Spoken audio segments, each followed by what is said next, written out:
Assalamualaikum warahmatullahi wabarakatuh. Waalaikumsalam warahmatullahi wabarakatuh. Alhamdulillah rabbil wassalatu wassalamu ala asrofil anbiya'i wal mursalin wa ala alihi washabihi ajmain amma ba'd. Saudaraku, sahabatku sekalian, pemirsa daripada AI Channel TV yang disponsori oleh Saung Kerinduan. Tebak saat ini saya bersama dengan siapa? Nah, beliau adalah dosen dari beberapa universitas di Indonesia. Dan beliau adalah Al-Mukarram Kiai Haji Firdaus Turmuzi. Nama hampir sama, nasib beda. Sehat Kiai? Alhamdulillah. Di kesempatan hari ini saya bisa berjumpa dengan beliau. Konon kabarnya beliau ini dekat sama idola kita, raja kita, ulama kita, siapa? Kiai Haji Omah Irama. Makanya kesempatan yang sangat baik ini saya nggak mau lewatin, Kiai. Alhamdulillah, iya. Dan alhamdulillah Kiai mengizinkan kita berbincang-bincang seputar daripada kedekatan beliau dengan sang raja. Maka dari itu saya mau tanya-tanya nih, Kiai. Silakan. Sapa dulu kawan-kawan kita. Alhamdulillah. Assalamualaikum warahmatullahi wabarakatuh. Waalaikumsalam. Pemirsa dari LaTV AI Channel yang saya muliakan, alhamdulillah pada hari ini bisa bermuajahah langsung dengan idola teman-teman semua, Al-Mukarram Kiai Haji Jaka Sembung, yang kita pada hari ini sedang mengadakan muta'alim di Mentor Mahabbah. Iya, Balai Kambang Condet. Okay. Jadi begini, sahabat semua, kita akan bertanya kepada beliau. Yang pertama tentang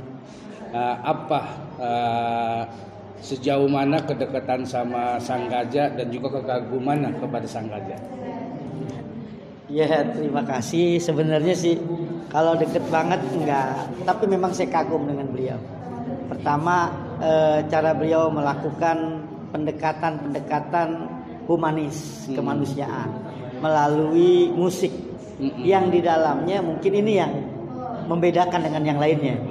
Artinya ada ajakan untuk melakukan hal-hal yang baik yang disebut dengan fastabiqul khairat, atau ada nilai dakwah di dalam konten dari lagu-lagu beliau. Jadi jalur dakwah beliau itu bukan hanya dari panggung ke panggung tablik, tapi jalur dakwah beliau ini lewat musik. Ini yang paling mengagumkan, karena ada beberapa waktu yang lalu ketika saya diundang dengan beliau untuk bermuhasabah lalu berta'aruf di SR, saya katakan bagaimana bisa jadi pemusik. Kan musik itu pengikut syaitan, saya katakan gitu. Misalnya dalam surat Asy-Syu'ara dikatakan kan seperti itu. Hal unabbiukum ala man tanazzalus syayatin tanazzalu ala kulli afakin asim yulquna sam'a wa aksaruhum kadhibun. Saya sampaikan begitu, lalu beliau patabassam. Jadi ketika saya diundang dengan beliau, kita bermuhasabah, bermuzakarah, lalu berta'aruf di studio Soneta Records. Beliau saya tanyakan, bukankah pemusik itu ngikutin jalur setan? Saya katakan seperti itu. Lalu dia tersenyum lalu mengatakan bahwa saya ini berjinjit-jinjit di antara lubang-lubang setan, itu dia. Milih-milih. Artinya begitu luar biasa musik itu mempengaruhi kehidupan manusia. Oleh karena itu dia beriktikad bagaimana musik ini bisa mempengaruhi hal-hal yang baik dalam sebuah dakwahnya. Maka isinya adalah isi yang betul-betul dakwah. Jadi ibarat kata, walaupun di dalam lumpur dia akan tetap menjadi mutiara. Mutiara dalam lumpur, luar biasa. Itu dia. Dan memang yang paling luar biasa bagi beliau itu ketika ditanya bagaimana menjaga kekompakan Soneta, dia cuma satu, ada gak manajemen yang terbaik dari sholat? Jadi semua krunya, semua teman-temannya, semua yang pecinta beliau, insya Allah beliau selalu mengingatkan kepada kita yang pertama itu tentang sholat. Ada enggak manajemen yang lebih baik daripada sholat? Betul. Itu daripada sholat. Luar biasa. Jadi nggak pakai teori-teori yang lain. Kalau dalam buku Muhammad Abduh misalnya, al-haqqu bila nizamin yughlibuhul batil bin nizam, dia tidak. Ada nggak yang lebih baik dari sholat? Ketika sholat itu menjadi sebuah utama, maka ini yang bakal bisa konsisten. Pertama kata beliau adalah tanha anil fahsya wal munkar. Itu yang terpenting. Luar biasa. Itu bentuk dari kekaguman Kiai sama beliau. Saya kagum betul. Nah, kalau mungkin dari sekian banyak lagu-lagu ciptaan beliau yang beliau nyanyikan, mungkin Kiai punya satu lagu ataupun apa yang punya nilai histori. Iya. Jadi memang gini pakai ini. Kalau saya sebenarnya ame musik-musik nggak terlalu dekat ya, nggak terlalu berkolaborasi terus. Tapi ketika dengar musik-musik Kiai Roma itu, Roma Irama, ini kayaknya nilainya nilai basyariah ini. Artinya betul-betul menyentuh kalbu. Misalnya ketika dia melagu keramat lah. Waduh itu luar biasa kita sedihnya. Bagaimana kita harus menjunjung tinggi, menghormati orang tua kita yang melebihi dari segala macam. Karena memang kuncinya surga di situ. Itu yang membuat kita tersentuh. Bagaimana kita bisa mencintai lagi orang tua kita dengan sebaik-baiknya. Jangan sampai kita marah atau kita mengatakan aja. Aja dalam agama itu sudah tidak boleh dalam Al-Quran. Nggak bakal nyium surga. Ini begini unik nih. Dari sekian banyak lagu-lagu Kiai, ini lagu-lagu sang raja, memang kan nasihat. Cuman dari sekian banyak kiai dan ulama yang saya temuin, yang saya ajak ngobrol begini, itu lagu keramat memang. Lagu keramat yang mempunyai nilai histori, karena memang ya tadi Kiai katakan ya, keberhasilan, kesuksesan, keberkahan hidup yang nggak bakal kita dapetin tanpa ridho dari orang tua kan. Betul. Ridho ibumu. Betul, subhanallah. Kan itu luar biasa. Saya memang dari itu juga ada konteks hadis yang memang ketika malaikat Jibril alaihi salatu wassalam berdoa untuk minta diaminkan, kan salah satunya itu bu'dun. Ya kan? Man adraka walidayhi aw ahaduhuma falam yudkhiluhul jannah. Jadi sengsaranya orang, keblangsak-blangsaknya orang itu adalah ketika dia bisa bersama-sama orang tuanya atau salah satu dari kedua orang tuanya tapi tidak bisa mengantarkan dia ke surga. Lalu Rasul mengaminkan doa yang diminta oleh malaikat Jibril tadi. Yang doa malaikat Jibril. Yang doa malaikat Jibril. Yang amin Rasulullah. Yang amin Rasulullah. Lah hijaban lah.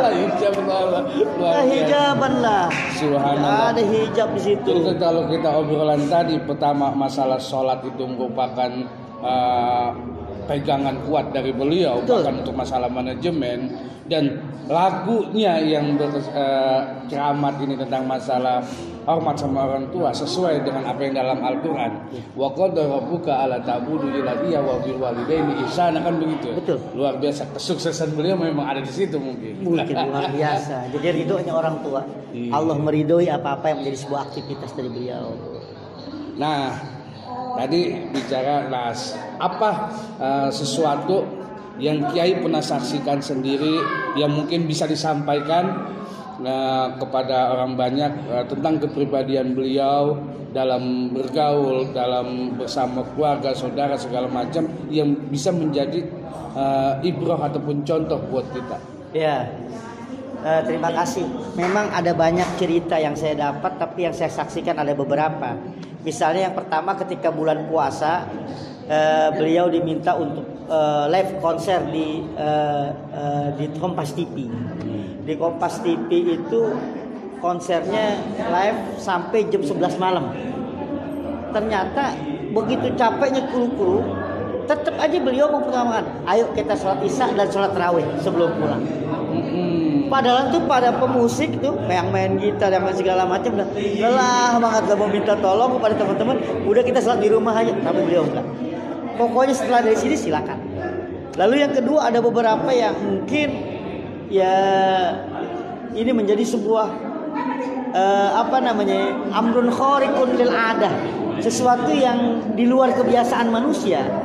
Misalnya ketika mau melakukan sesuatu lalu turun hujan, beliau bisa juga tuh kali 10 jam. Bisa, ya. Ya, alhamdulillah bisa. Dapat pertolongan Allah. Iya. Gitu ya.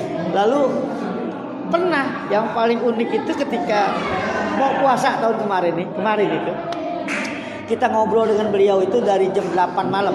Setelah Isya kita sambil nunggu pengumuman apakah besok puasa atau tidak. Jadi obrolan itu sampai jam 12 sampai jam 2 malam. Terakhir itu kita ngerokok, Bang. Semua ngerokok, beliau juga ngerokok. Begitu jam 2 itu rokok kita udah pada habis. Iya, tapi dia masih ngerokok. Masih asik ngerokok. Lalu saya tanya, Pak Kiai, apakah dalam bungkus rokok itu ada berapa itu isinya? Lalu dia tanya kepada saya, emang kenapa? Enggak, ada berapa isinya? Saya bilang, ada 4. Loh sekarang Kiai udah ngerokok berapa ya? Saya bilang gitu. Maka di asbak itu kita hitung keuntungan rokok dia, karena dia rokoknya rokok dia kayak lisong itu 1, 2, 3, 4, 5, udah 5. Lalu yang dirokok 1, 6. Lalu dibungkus itu masih ada 2. Wallahu a'lam bishawab. Di mana itu masih ada seperti itu? Iya. Padahal kita bersama-sama di situ, Bang. Luar biasa. Ya, makanya saya luar biasa takzim kepada beliau. Ya, kita berdoa mudah-mudahan memang yang beliau sampaikan ketika dia pertama kali mengucapkan salam di panggung gitu ya. Semua orang nimpuk ke dia, marah dan segala macamnya, tapi dia tetap, itulah nilai dakwah yang luar biasa. Luar biasa, sahabat sekalian, apa beliau yang sudah paparkan kita dengarkan bersama tentang masalah kegaguman, kedekatan, bahkan histori dari sebuah lagu dan kejadian yang pernah dialami bersama Sang Gajah. Mudah-mudahan menjadi giroh buat kita semakin bisa mengambil hal yang baik dan apalagi dari lagu-lagu beliau. Dan yang terakhir, waktu kita memang sangat singkat dan memang suasana di sini masih ramai, jamaah banyak yang belum pulang setelah majelis salim. Nah, doa untuk Sang Gajah apa gitu?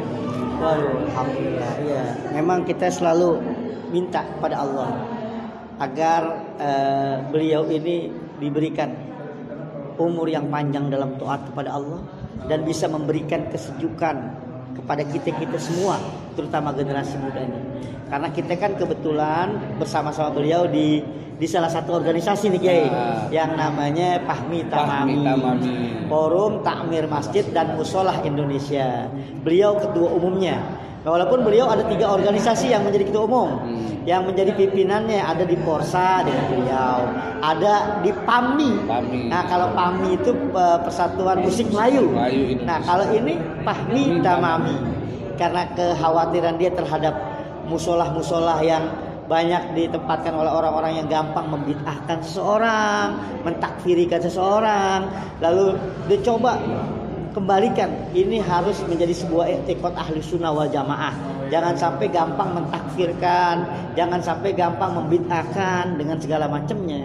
Tapi bagaimana memperkuat ukhuwah Islamiyah dengan satu prinsip, nata'awan fima ikhtalafna wa nata'azzar fima ikhtalafna, yaitu bersatu padu, saling kuat menguatkan, saling bantu membantu dalam sebuah yang kita sepakati, yang disepakati ulama-ulama kita semua, dan kita memperkecil perbedaan-perbedaan yang ada. Begitu Pak Kiai. Subhanallah. Jadi kita berharap di usia beliau yang sekarang ini 73 ya? 73 mau 74 besok? Oh 74 tanggal 11 Desember besok. Alhamdulillah. Oke sahabat dari AIL YouTube channel, sahabat dari Saung Rinduan, sahabat dari Pahmi Tamami, dari PMNI, dan juga dari Forsa, semuanya ayo kita doakan bersama, kita punya raja, kita punya kiai, kita punya ulama, biar senantiasa panjang umur, sehat, berkah, dan ilmunya dan lagu-lagunya manfaat buat kita semua. Amin. Terima kasih atas waktunya Kiai. Amin. Terima kasih sama-sama Kiai. Mau bersama-sama ngobrol-ngobrol sama kita. Alhamdulillah kita bisa ketemu lagi. Amin. Dan jangan lupa di subscribe, dipencet loncengnya, di like, ditonton, di share biar manfaat ini tersebar luas. Terima kasih. Mohon maaf bila ada kekurangan. Al-Fakir Jaka Sembung dan Kiai Haji Firdaus Surmuji. Assalamualaikum warahmatullahi wabarakatuh.